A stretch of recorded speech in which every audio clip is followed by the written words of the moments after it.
Referrals are often the easiest source of leads for our design firms.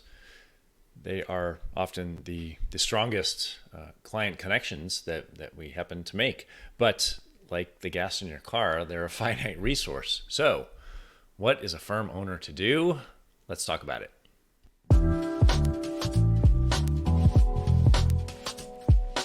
Giving architects and landscape architects the tools and strategies to be seen, heard, and valued in the marketplace, and telling the stories of leaders building thriving design firms and attracting their ideal clients.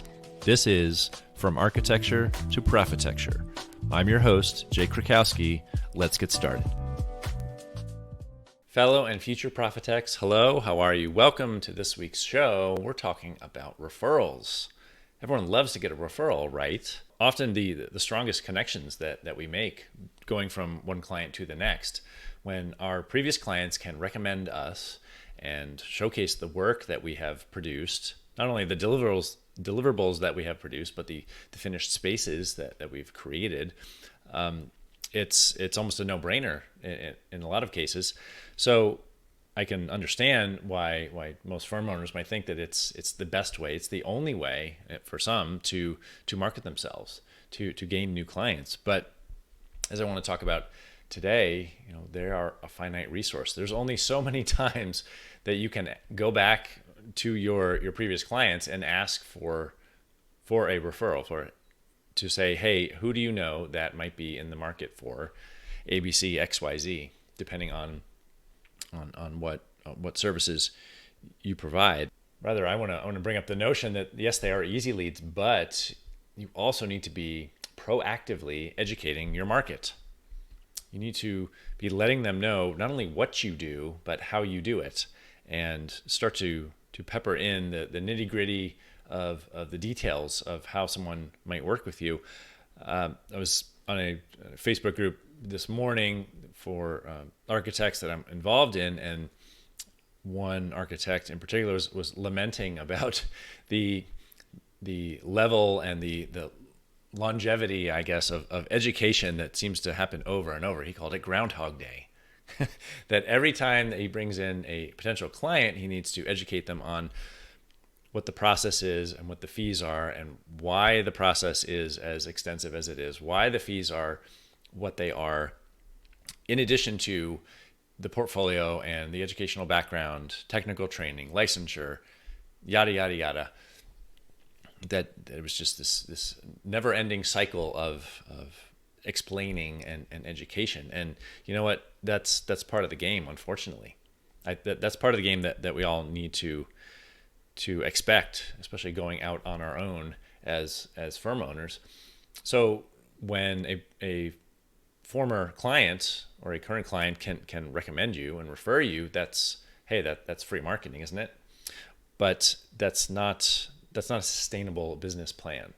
Just leaning on your past and present clients to promote yourself for you it's not a business plan. Rather, you need to be proactively educating, and there's only, that boils down to one word: content. That's putting out videos and articles and case studies on LinkedIn, on Facebook, on your website. Most predominantly on your website is where any of those and all of those should be located, should be housed.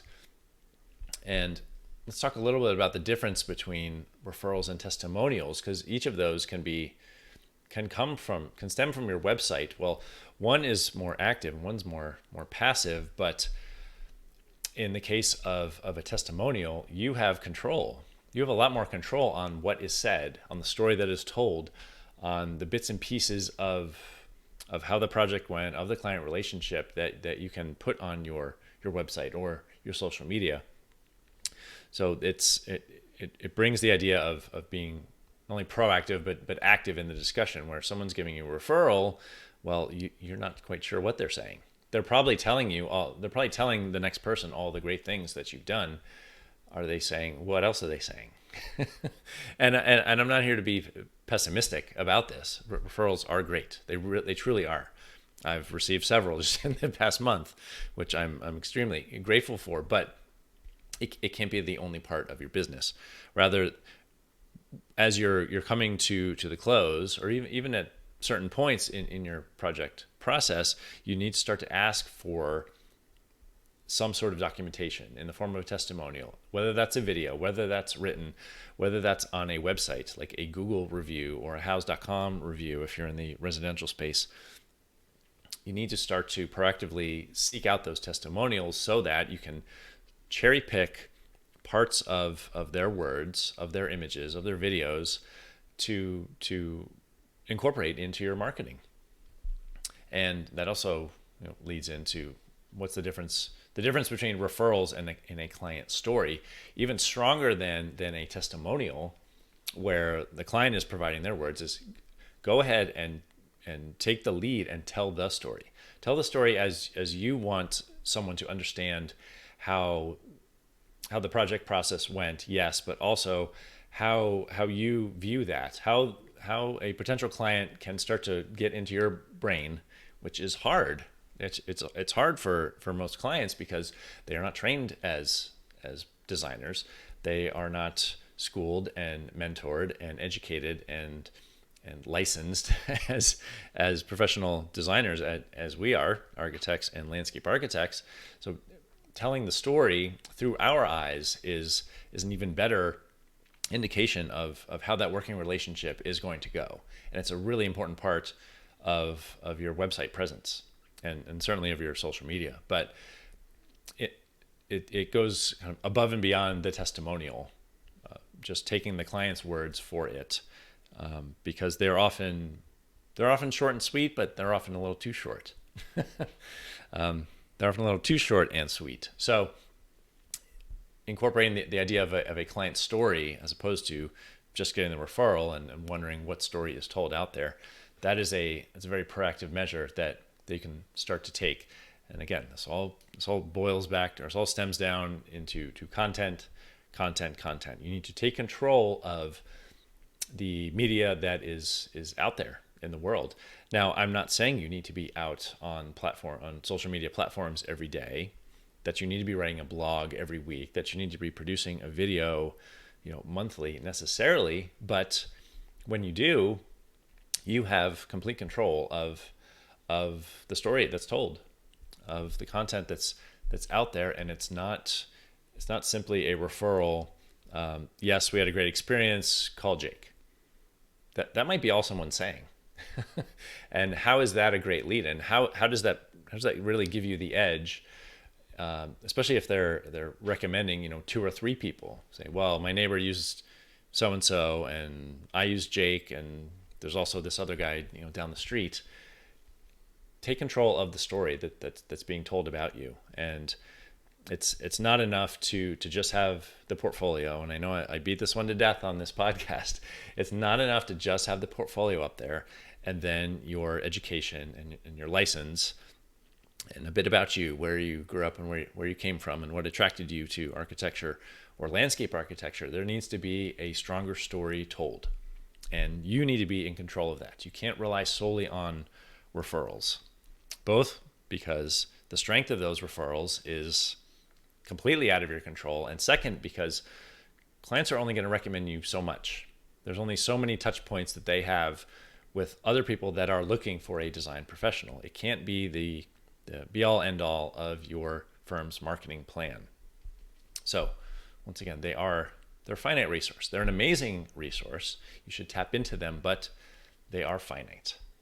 So, that's what I wanted to touch on this week. Let me know your thoughts about that. Send me a direct message at Jake Krakowski, Facebook, LinkedIn, or Instagram, on all those platforms. What's your view about referral marketing versus getting testimonials versus taking the lead and telling your client stories and showcasing your client projects, whether that's on, again, video or photo portfolios or just on social media? Send me a DM on that. And if you've been listening for any time, again, I'd appreciate a review over on Apple Podcasts. 5 stars, hopefully. But I'd love to know your constructive criticism at the least.